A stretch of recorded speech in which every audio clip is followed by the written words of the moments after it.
Follow the money. That's what I always say. You always follow the money. Yeah. This is Follow the Money with Mitch Moss and Pauly Howard on VSiN.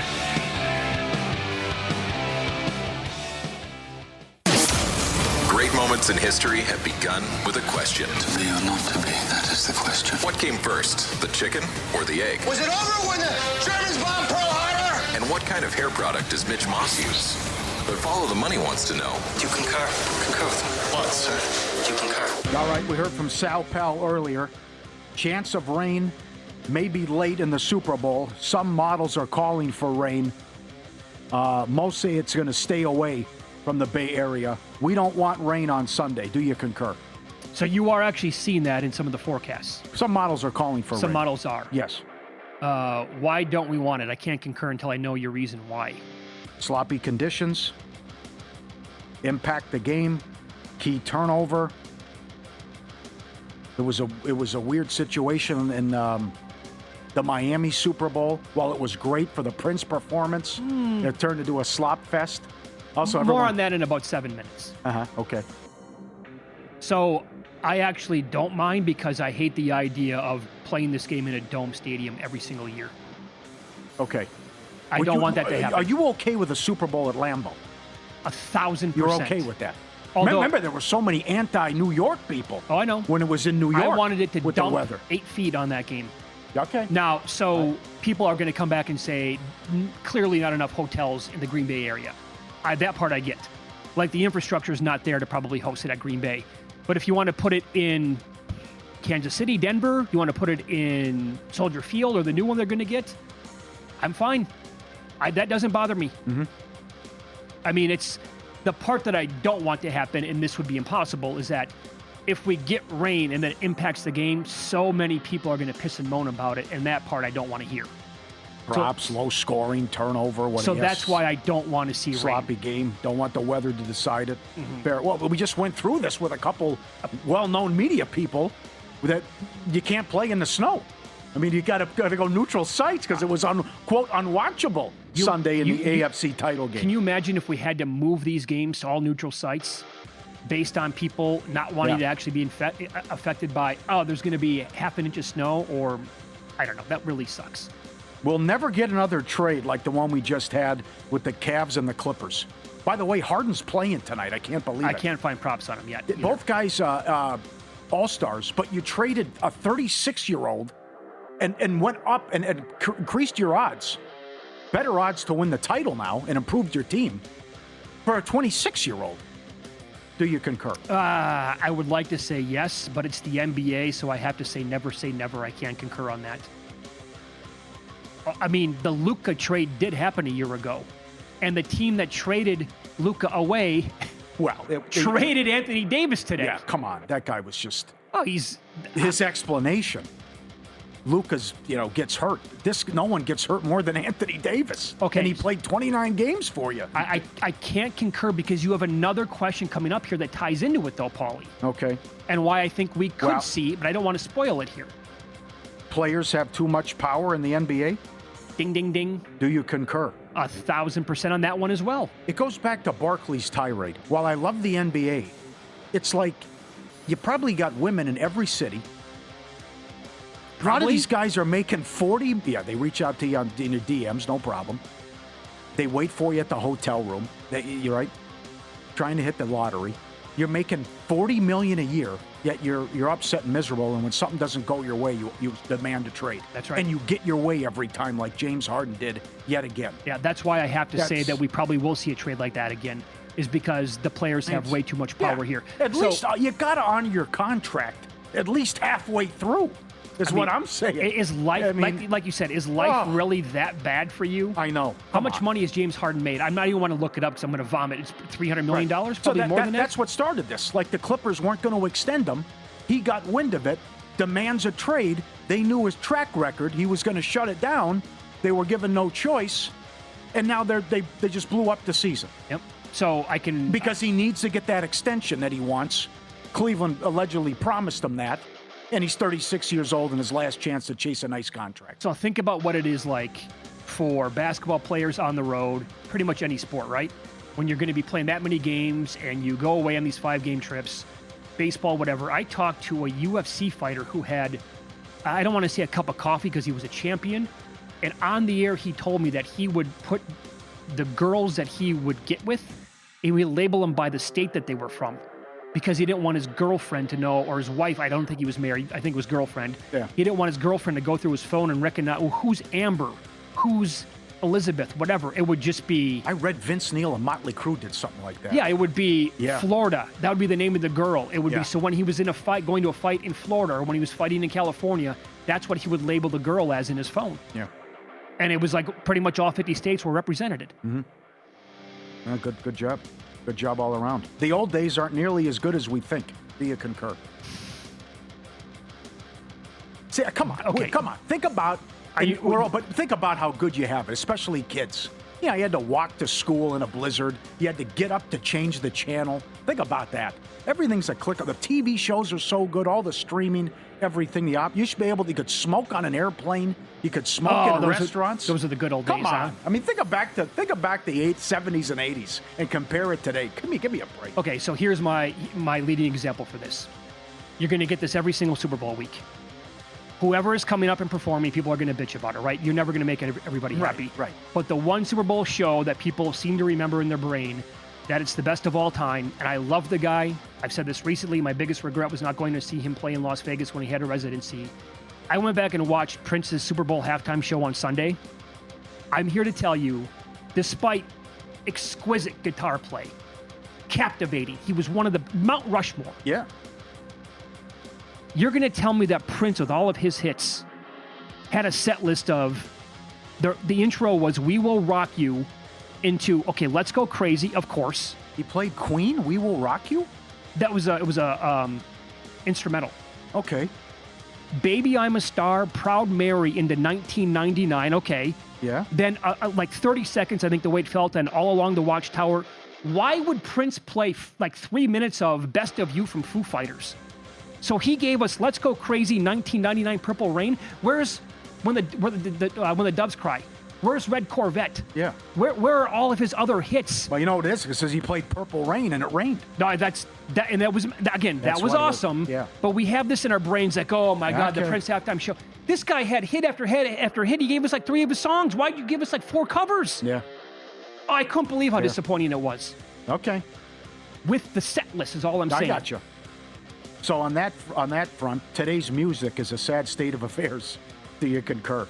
What, you're not happy about Bad Bunny playing at halftime? I'm not say that, but it's like where are these new songs? Remember growing up and how big and popular MTV was, and then like Yo MTV Raps got 1 hour out of 24. You got 1 hour of Yo MTV Raps, and now where's the rock music? Where are these geniuses coming in to save the day? Where is the mix? Right?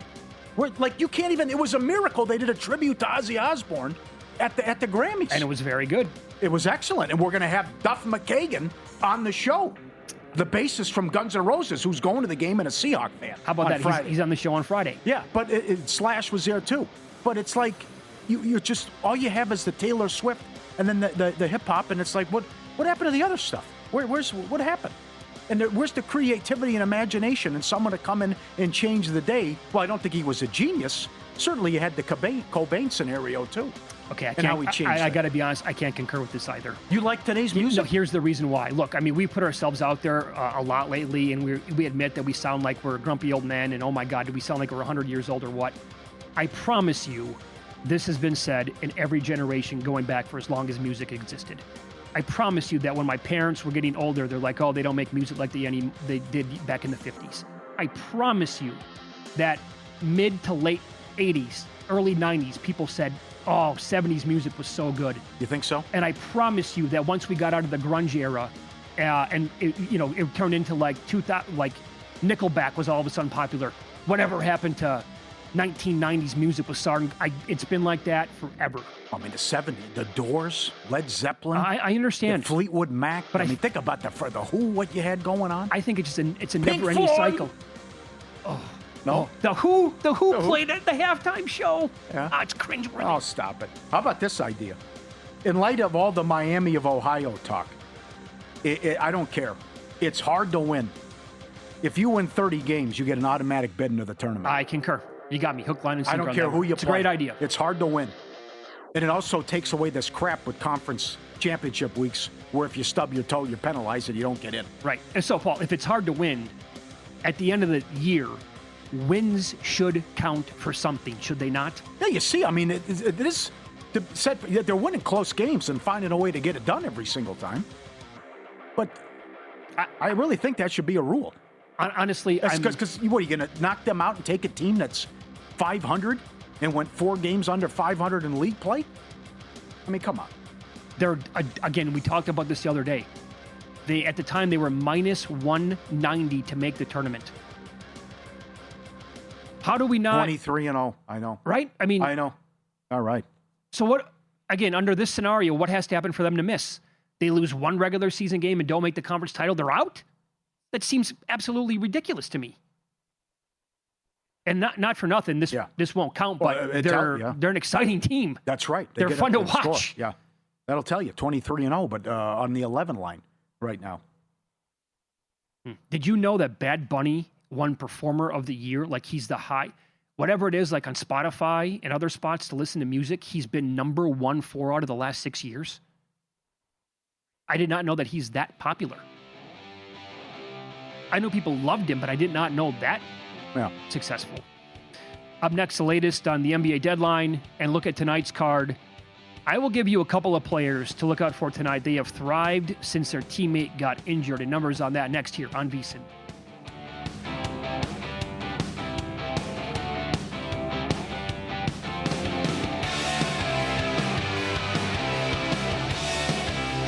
So you're listening to this podcast because you want an edge. But what if I told you you're only halfway there? You've got the mindset. Now it's time to get the toolkit to match. Here's the thing. Pro bettors spend thousands on data and tools, but what they don't want you to know is you can get the same edge for a fraction of the cost with VSiN Pro. With VSiN Pro, you get access to expert picks, public betting data, prop projections, powerful tools, analytics, and more. Tap the link in the description and see why thousands of bettors are already using VSiN Pro to cash more bets.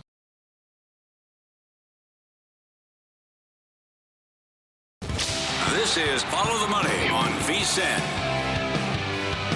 Deadline week in the NBA has been wildly active. And so it's official. James Harden to the Cleveland Cavaliers from the Clippers in exchange for Darius Garland. Those two teams happen to play tonight. And Garland, check that, Harden is expected to play in the game. And the Cavaliers are now favored between 2.5 and 3.5 points when you look around. I'm still searching for Harden props. I don't see them. Do you think they're going to be available by tip time, which is at 10:30 Eastern time? Well, now they're saying he's out till he'll make his debut Saturday. So there's conflicting stuff. Did they change that now in the last minute? There's conflicting stuff now that he'll make his debut Saturday. So I thought, I was shocked when I saw the one announcement, but I can't imagine. It doesn't look like he's going to play now either. But also the turnaround where you have to get acclimated and accustomed to a new system and such a ball-dominant player like Mitchell. Anyways, I like the Cavs tonight. Likely no Harden, laying 2.5 in L.A. Just how down and demoralized they were, we didn't know. But Clippers players did what was going on behind the scenes when he was, quote, out for personal reasons, that he demanded a trade, and that was a listless performance. They were down 16-2 against the Sixers. Yep. So I think the Cavs little giddy now. And a little excited, and the movement now and their futures. They're now the third choice at numerous sports books to win the title. And they are all in on this season, and they are all in on keeping Donovan Mitchell as they trade Garland, who can't stay healthy and has the toes issues. And we know his track record in the playoffs. We'll get to that later. But what it means this year, they're not going to catch Detroit. But what seed can they get? But the big thing from the Clippers is they've plummeted. Now 65-1 to win the division, and you just lost a guy. Who knows what Garland's going to give you and when he can play? You just lost a guy who was averaging 28-6. Zach Cohen, VSiN.com, also host of Hardwood Handicappers, comes out on a daily basis. You can listen to it all over the place with podcasts. He made a case today for Sam Merrill's points over 11.5 with no Garland, and now no James Harden? Yeah. Okay. So he had 22 in his last game. That was against Portland on Sunday. He took 8 threes. He made 6. I've been tracking his 3-point props a lot this year, but also it's been a little tricky because he's missed games intermediately throughout the season. The previous game at Phoenix on Friday night, he had 10 points, was only 2 of 7. But you would think that the usage for him and how many opportunities he's going to have tonight are going to be there without Garland and now definitely with no Harden. I think that's probably still worth a play. The points prop for what it's worth is now up to 12.5 for him, up from 11.5. Okay, very good. An 11-point move in the OKC game. SGA out through the All-Star break. Spurs open a 2-point dog. They're laying 9.5, 10 in some spots. And they've given them fits when they are healthy. So now you take out the MVP. And the Spurs at home now, and the totals plummeted 6 points as well. So the scores this year, SGA played in these games, by the way. Remember, San Antonio started 3-0 against them. 111, 109, 130 to 110, 117 to 102. Those were all in December. And then they played again January 13th in Oklahoma City. Thunder got him good, 119-98. SGA had 34 points in 34 minutes. He was plus 29, and Wemby played in that game. And he had 28 minutes on the court. That was a typical Thunder performance. They kind of had to have that game, I think, moving forward mentally. They outscored, but eventually, the Avalanche is coming from Oklahoma City when they're playing with their A game. They outscored San Antonio 40-24 in that game. Do they have that spurt ability without SGA on the court? No. I can't imagine. So obviously betting now is completely different than when OKC was laying 1.5 last night and this morning. Don't mind the Pelicans, 5.5 in Milwaukee. Bucks won a game, but it was against a depleted Chicago team, going through all their issues and trading everybody. The Knicks I got a couple of props in that game. Okay, and the Knicks are hot too. Knicks laying 4.5 against Denver, and Denver on a back-to-back after the close loss and a great game at Detroit last night. And the Knicks, since that players-only meeting, they've been great. And it seems cheap at home tonight. Knicks against the Nuggets. Remember last year when Karl Anthony Towns went on that tear with his rebounds prop? Okay. He's in the middle of that again as we speak. Now, again, against Washington last night, they didn't have to play a zillion minutes because they killed him, but he had 14 rebounds tonight, and that was 12.5 juiced over.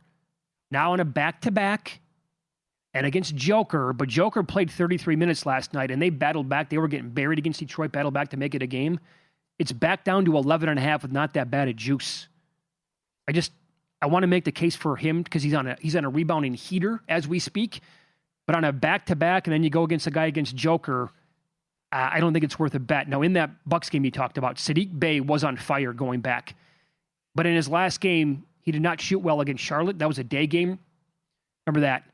He only had 13 points and rebounds. But before that, again, the combo prop of points and rebounds, he had 24, 15, and then it went to 23, 40, 34, 29, 30, and 40.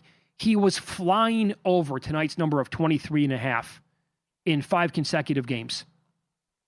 You buy low again because of his last game being kind of off the mark. And then 2 guys in the Bucks who have been great with no Giannis. Kevin Porter's also missed time recently. He's back tonight. But Kuzma's PRA is 27.5. Last 5 games in order, 27, 33, 34, 23, and 47 last night. Again, to steal from Frank B, you want to use the median, not the average. The median there is 33, 27.5 tonight, and Ryan Rollins' PRA is 32.5.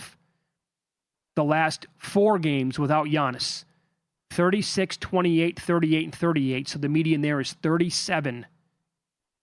Both of those numbers low tonight. But Porter is back. Does it impact it enough to actually have those guys stay under? I don't know. Yeah. It might be worth a play to go over both of them, okay. I think. Yeah, sounds good. What do you expect out of the Timberwolves? That's a great question. I don't like the body language here. You got blasted at Memphis, and what message are you sending to the team that the only trade you make is to save the owner's money? I don't like it. You made the conference finals the last 2 years. Mm-hmm. You didn't try to improve the team? Which I can still come back and say, okay, good job once we get to the finish line tomorrow. But tomorrow is the deadline. And you traded away a respected veteran in Conley just to save $20 million for guys, billionaires who just bought the team. Well, I think what they tried to do was land Giannis. But I don't think Milwaukee obviously is biting on that. It looks like Milwaukee's playing everybody. Just sitting back, taking offers. And then they're going to do it in the summer, and then just hold all these offers against people. Yeah, and who they're will gonna have say more, who will have better offers. Everyone can offer a better package other than Golden State in the summer. Yep. You and I kind of agree on that the one bet to make right now with the Bucks is for Giannis to be a Buck after the deadline. Mm-hmm. By the way, sneaky good move today by Oklahoma City. Yes, how about this? McCain was the bee's knees last year. Yeah. They loved him in Philly. Something happened. Minnesota just shot up to 3.5. And then Philly traded him. OKC got him for picks. I think that's a under the radar move, kind of like the one by Charlotte, to bring in that veteran guy and Mike Conley, but also get now Sexton's good. I actually like Sexton off the bench for the Hornets, but to get Kobe White, it's a pretty nice, and that tells me that. And again, going back a couple of days here, well, probably a little bit longer than that, but they said Bridges, they were making him like publicly available. Okay, he could be had. Nope, 180 on that. I think they can still win that division. By the way, Joe, who listens to the show from Chicago every day, messaged me. He has 500 to 1 Hornets to win the division. Okay. There's also an angle tonight in college basketball. So our producer, Luke, has been tracking this all year long. Mm-hmm. And he looks at prediction sites and then compares them to, obviously, the betting numbers, right? So he uses 3. He uses Bart Torvik, Eric Haslam, and Greg Peterson here at VSiN. And when all 3 are on one side, or their projections say one team should be favored, and they're the actual dog, last 20 plays of him betting and tracking this, 17-3. Let's go. That would be tonight. The play is on New Mexico State. Torvik makes him 1, Haslam 2, G Unit 2.5. Right now at Circa, Latex actually favored by 1. DK had 1.5 out there. But 17-3 last, and he's been betting these, by the way. All right. Good work. I think Luke, correct me if I'm wrong. I think those plays went 1-1 last night. LaSalle did not cover. SMU, actually, they did come back. Now, SMU was up by 8 at halftime, and they got hit by a ton of bricks to begin that second half by NC State. But somehow, as you documented in Win Some, Lose Some, SMU miraculously covered that game. And I'm on a common play with Youmans tonight. Huge game in the Mountain West. Utah State is 18-3, but lost at Grand Canyon, lost at home lane 15 to UNLV, and they were down 20 at home against San Diego State. They had to rally to win, didn't cover. Got to go to the pit tonight. New Mexico on the bubble. New Mexico 18-4, 9-2 in league. New Mexico 1.5 tonight. All right, very good. Here's why Minnesota shot up. Edwards and Randall confirmed now they're available to play in the game tonight. Yeah, right. Matt Youmans on the program coming up next. VSiN host here. We'll get his side that he likes in the Super Bowl, some props, and college basketball as well here on VSiN.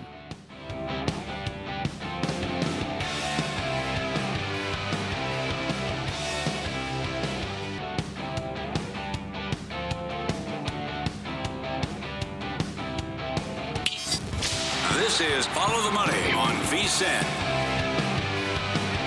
Time for some best bets here as VSiN host Matt Youmans joins the program on the Progressive Guest Line. Matt, can you believe it? This coming Super Bowl Sunday will be the 10th at VSiN. 10 Super Bowls now. That's incredible how time flies. You were with the network on day one. First day it was on the air along with Brent Musburger. What's the story that you're never going to forget with The Godfather? Time flies, Mitch. You're going to be saying that pretty soon when your little kid is driving a car and dating. Not too long no from now. kidding. But I can't believe that VSiN's going to be on for its 10th Super Bowl now. You're right. It's amazing how fast time can fly. I know a lot of people at the time thought that a lot of doomsday sayers said that, VSiN would never last 2 or 3 years. And this is going to be our 10th Super Bowl. But there was a Super Bowl preview show taped on Saturday. So we fired up the network, really we fired up the website first week of January 2017. And then there was a preview show that Brent taped with Chris Andrews, Jimmy Vaccaro, VSiN Vinny, I think on Saturday. So on Sunday was our first live show. And it was Brent hosting, and Gil and I were on in studios for the live betting show for the Super Bowl. And obviously Gil and I were on the same side. We had the Patriots on a cheap money line price at about minus 132 or 135, somewhere around there. And Brent had the Falcons and the points. So Brent decides at halftime, it's such a blowout, or early third quarter at the first time out, that he's going to check out. He said, this game's over. You guys take it from here. He gets up out of his seat, walks over to the coat rack, puts on his big trench coat and his houndstooth hat, and he says, looks at Gil and I, we felt humiliated because it was the first day on the air. The last thing you want to do is look like a jackass in front of Brent Musburger, and we've got the Patriots, and they're down 28-3, right? We look like a couple of idiots. And Brent puts on his coat and his hat, and he looks at us, and he laughs. He says, turn out the lights, folks. The party's over. And he just walks out the door laughing. And so Gil and I host the show the rest of the way, and that's when the comeback by the Patriots started, and they won the game 34-28 in overtime. Oddly enough, the first ever overtime Super Bowl, and they covered with the touchdown. I think 34-28 was the final. But that was the first day on the air, and that's still one of my most vivid memories of VSiN is Brent laughing as he walked out of the studio, and Gil and I were down 28-3. I believe, Paul, you and Mitch, you guys got hired, in July or August of 2017? Mm-hmm. When was that? Yeah, a couple months after, yep. Okay. Mm-hmm. Yeah, and I thought it was the summer after that. So, yeah. I mean, well, Matt, this is a trivia question that nobody probably remembers. Mm-hmm. We started doing weekends, actually, in March, and then our show was actually 2 hours, and it was from 11 until 1, Monday through Friday. And we did that from like April to right after the Mayweather-McGregor fight, and that's when we started mornings. You know what? I even forgot that. Uh-huh. Yeah, that's wild. I forgot you guys were doing weekends. You know what? That Mayweather-McGregor fight was a godsend for us that summer. It gave us something to talk about almost every day. Absolutely. And that was an all-time bad beat, too, with 34-28 and what happened with taking the points with the Falcons. Forget about winning the game. You couldn't even get there and cover the spread. So what anything have you added, anything you like, Super Bowl props or more on the game? I think when I talked to you last week, I played Sam Darnold over 29.5 pass attempts. I played Kenneth Walker under 73.5 rushing yards. I'm going to play Darnold to throw a pick, I believe. And there are some props at the Westgate I'm taking a look at. I thought this was interesting. Sometimes you can play the fun props and take a shot. And the Westgate's got one I had never seen before. Well, the final score of this Super Bowl will be the same as any past Super Bowl. I like that. And my prediction in the VSiN Super Bowl guide was Patriots 23-20, and 23-20 was the score a few years ago when the Rams beat the Bengals. Not to say that's going to be the score of this one, but 4-1, you get plus 400 on the yes. And there are a bunch of other stuff I'm looking at, but I did play the Patriots plus 5 in the game, plus 5 minus 105 at South Point. If you make a straight bet out there, and I think the Westgate Superbook's got the same promotion going on Friday. If you make a straight bet, you get minus 105. So I took the Patriots plus 5. And you know how I like to handicap the NFL? A lot of people like to bet on what they've seen most recently. Mm-hmm. I like to bet the opposite of what I've seen most recently. And what we saw most recently was the Seahawks running up a big number on the Rams. Sam Darnold playing the best game of his career. And we've heard a lot of talk here the past week and a half or so about how bad Drake May's looked in the playoffs, how soft the Patriots' schedule is, blah, blah, blah. Go on and on. Well, that Seattle defense actually allowed 479 yards and 8.3 yards per play to the Rams. And the Patriots' defense has allowed 8.7 points per game in the playoffs. So I think a lot of people are overlooking how good the Pats' defense is. So I'm just going to go sort of the opposite of the narrative here, and I think the Patriots are live to win this game. Definitely think the number's too high at 5. And I expect Drake May to play lights out. And it wouldn't be surprising to me. I believe in Sam Darnold more than I did, and I think most people do. But it wouldn't be surprising to me if Darnold throws out a dud on Sunday. That's fair. That's fair. No, I stated my case earlier. Why do you like New Mexico tonight? Why do I like New Mexico? You got one of the best home court advantages in college basketball. I love night games at the Pit. I've been there many times. It's my favorite venue in college hoops, right there with Allen Fieldhouse in Kansas. But I've been watching pretty much every Mountain West game every week, and I feel like New Mexico is the best team in the conference. I really don't understand this line being 1.5. I thought the line should be 3, and I got to preface this by saying I hate 1 or 1.5 point home favorites. Hate them. I almost never play them. That's an indication of a fragile favorite. I played two of them on Saturday. One was an easy winner. One was a blowout loser. I'm going to take a shot here because I just feel like the number is wrong. Lobos right now 9-2, tied with Utah State, half game back of San Diego State in the Mountain West. Lobos 8-1 in their last 9. Since a 4-point loss at San Diego State, they've scored 80 points or more in 7 of the last 8. This is a team that shoots 35% from 3, 75% at the free throw line. Eric Olin, the former UC San Diego coach, doing a hell of a job. He restocked this roster overnight. And like I said, I think Utah State's a much different team away from home than it is when it's got that strong home court advantage up there in Utah. You saw that displayed in that game against San Diego State over the weekend. Utah State went on the road to Grand Canyon and lost by 10 2 weeks ago. I like the Lobos tonight. I don't understand the line, but I'm going to go ahead and lay the 1.5 with New Mexico. Fair enough. Matt Youmans, our guest here on the Progressive Guest Line. Follow him on X, @Matt Youmans 24/7. Waste Management begins tomorrow morning in Scottsdale. Scotty's in it, and he's about 2-1 to win the tournament, which is absolutely insane. But he's that good right now. So how are you attacking the betting board here with him? If he plays well this week and continues to play well, he's going to go off at about plus 250 at Augusta. I think right now he's around plus 315 at Circa, maybe 350 as good as you're going to get. I played Scotty, actually top 5 minus 158. And Scotty finished tied for 25th in this a year ago. He was 15 shots behind Thomas Dietrich. But what you got to remember is that Scheffler had that hand injury from the knife accident in his kitchen, and he wasn't playing well at all the first few months last season. So you got to kind of throw that out. He's a 2022 and 2023 champ here at TPC Scottsdale. I had a chance to play this course. Brady Cannon and I went down to TPC Scottsdale. We took the VSiN shows on the road in summer of 2021. Johnny Avello was down there when they were building the DraftKings Sportsbook. When you play that course, you're not that impressed. It's not that long. It's not that difficult. Without the stands and the fans, it looks like a totally different course when you play it. You don't have to be a long driver. You don't have to be a great putter. So I think that brings a lot of guys into play here this week. But Scheffler should be a really good bet, top 5, 2-time winner on this course. I bet Maverick McNeely plus 310, top 10. Maverick is great on approach shots. I think at Torrey Pines last week, he ranked number 2 on approach shots from 170 to 175 yards. Outstanding putter. Solo 10th at Torrey Pines last week. Tied for 9th last year at Scottsdale, tied for 6th 2 years ago. So I like Maverick McNeely. I like Hideki Matsuyama, also top 10 at plus 245 or so. These numbers are up at DraftKings. He's a 2-time champ on this course. Tied for 25th with Scheffler a year ago. But I think Hideki's in good form. He's got course form. And then take a look at Cameron Young. He finally won a PGA Tour event last year. Tied for 12th in this last year. Tied for 22nd last week at Torrey Pines. He's playing really well. I bet him to finish top 20. But that's pretty much what I like. And I have talked with Indy Jeff Seeley today. I know he's got some bombs he likes in this tournament this week. And this is one of the best tournaments of the year to bet on Super Bowl weekend. I know a lot of people love to have action on this. I'm really looking forward to this tournament. No doubt. Where are you going to watch the game on Sunday? Do you know yet?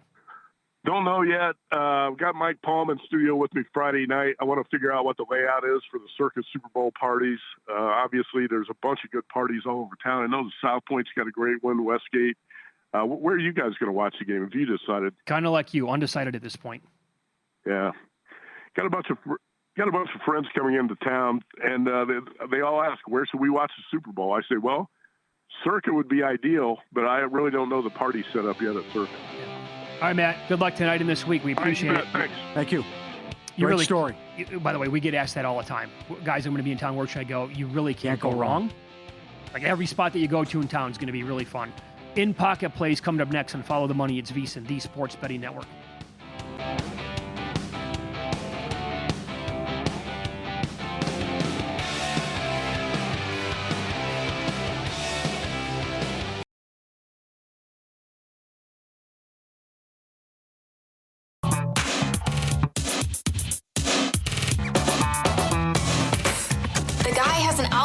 To determine the winner of any given college basketball game. Someone gives you 10,000 to 1 on anything. You take it, take it, take it. I bet you $20 I can get you gambling before the end of the day. No way. I'll give you 3 to 1 odds. Nope. 5 to 1. Nope. 10 to 1. You're right. All right, I'm with Youmans tonight with the Lobos at home against Utah State. A big one in the Mountain West. Also, there's a huge one Friday night. The Garden's going to be rocking. Ticket prices are astronomical. UConn and St. John's. 5 o'clock Pacific on Fox Friday night. St. John's hot. UConn number 3 team in the nation. Boy, we got some gaudy records in college basketball. Yep. Some great records. Fun to see. Yes, there's some new stuff trickling out. I'll share a couple in a second. This is at Will Hill and Caesars.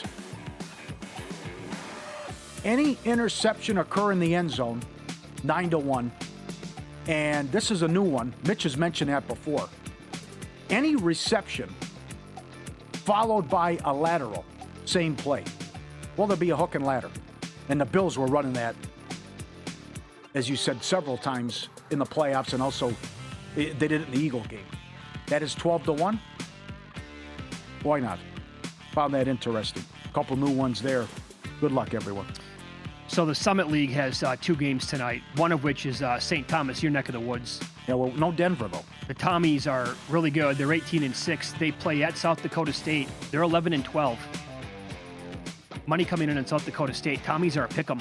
They just played not that long ago. They won by 5 at home.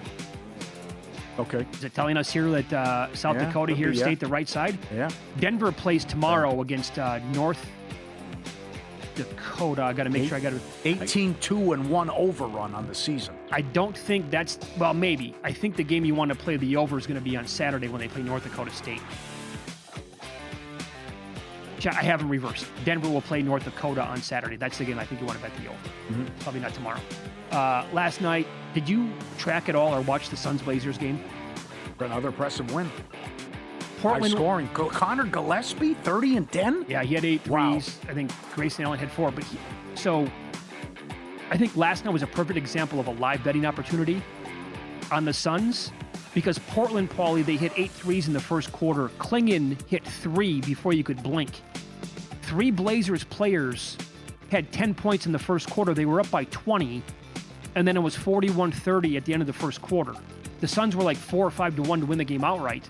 Well, you know what happened. The Blazers cooled down from 3, and then guys like Gillespie and Allen took over, and they came back and they won the game, scored a ton of points. So that was a winner. In that same game, how about Brooks? I bet him over 24.5 points at plus 154. He had 12 points in the first quarter, played every second. Then stat correction at halftime, only has 11. He never scored again. Never made another bat. He was 3 of 16. So he was blazing hot to begin the game and then never scored. So that was a loser. But Santos, 13 again last night for the Warriors? That number is probably going to, well, as long as Steph's not going to play, Kuminga might not be in action. We'll see at the deadline. But over 7.5, that was a winner, something to track with him. And bet this earlier in the week. Got to go to war with it one more time. Total mess in Memphis with their current roster construction. However, they've been playing in some high-scoring games. Both of those were against the Wolves. Ty Jerome made his debut in the regular season on Saturday. They scored 114 points. They lost, but he had 6 assists, played 20 minutes. He came back, played 20 minutes again on Monday against the Wolves again. 8 assists that time, had 19 points. So he's averaging 19.5 points, and he's had 6 assists and 8 assists in these 2 games. He's a starting point guard. Over 4.5 right now can still be had at even money. Earlier today, it was 5.5.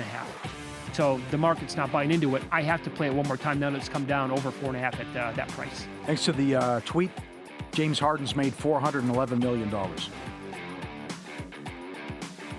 Traded to the Cavs so he can get one more extension before it's all said and done. Football meets flavor with VSiN and Omaha Steaks, official sponsor of tailgating. Right now, when you spend $129, you get 2 pounds of fully cooked wings, 50% off site-wide. omahasteaks.com/VSiN. Don't wait. Spend $129 and get 2 pounds of wings and save 50% site-wide on steaks and more delivered right to your door. omahasteaks.com/VSiN. It's phenomenal. Minimum purchase required. omahasteaks.com/VSiN. Couple new ones for you. Will there be a fake punt or field goal? 7-1. And will a team kick a field goal 4th and 1? Poking fun at Sean Payton. That's 3-1. We got to give me more than that. I don't think we have either coach involved here that would be fake field goal, fake punt guy, do we? I don't see. I mean, that, honestly, no. So if you want the best Super Bowl props in the world, we need the Detroit Lions and Dan Campbell to make one of these games. Oh yeah, well said. Yep. Because anything is on the table with that guy. Yep. Those are good. Those are creative. Another one globally. How many times will they consult McCauley? Had coffee with him half an hour ago. Terry McCauley, 2.5. The other one is, there's one, will he disagree with a call? It's a half. He does that every game. Is he one of the guys? He is the only outspoken one on NBC who will say, that's a bad call. They got it wrong. I don't know what he's the opposite of Sterator and that guy on Monday Night Football. Well, McCauley calls it straight. You know who's going to be good at betting that stuff? The coders again. Yeah. Who are going to be able to like transcribe somehow like easily that they can do this with like broadcast with him involved and find out exactly how many times in previous games do they actually go to the monitor and then how many times has he disagreed overall. But gut reaction is going to be like the over on something like that. Of course, there's going to be like 3 calls where they're going to have to ask the guy his thoughts overall on what took place. Yeah. Yeah, also, the mention stuff, fantastic when you put the announcer stuff in there. Like, apparently, there's stuff that Collinsworth says every game, every week. Yeah, keywords. That's right. Oh, some of the stuff is Let me tell you about this guy, or here's a guy, or what a football player, and all this. It's interesting. And David Purdum's on tomorrow to talk about it in his article. Yeah. John Hansen does a show here during the football season called Fantasy Points. It's Monday through Friday this year at 1 o'clock Eastern. He's been awesome. Comes on with us every single Sunday. Great job diving into the player props. Here is what he thinks about Sam Darnold come Sunday. 228.5 is the passing yardage number. My opinion is Vrabel is going to make it so Sam Darnold has to beat them. Very simple. And that means we're going over 228.5. He's hit this in 11 of 19 games, 58% of the time.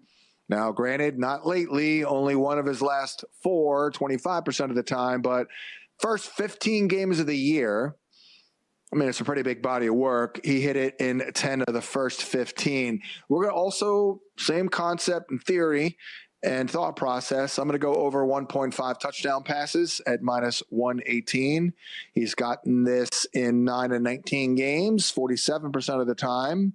Now, he's only hit it in 2 of his last 5, 40% of the time, and only in 4 of his last 10, 40% of the time. But, we are talking about a game for all the marbles. He is coming off his best game, and we do think they're going to make sure or make it so Darnold that they have to win the game because of Darnold, not because of Ken Walker.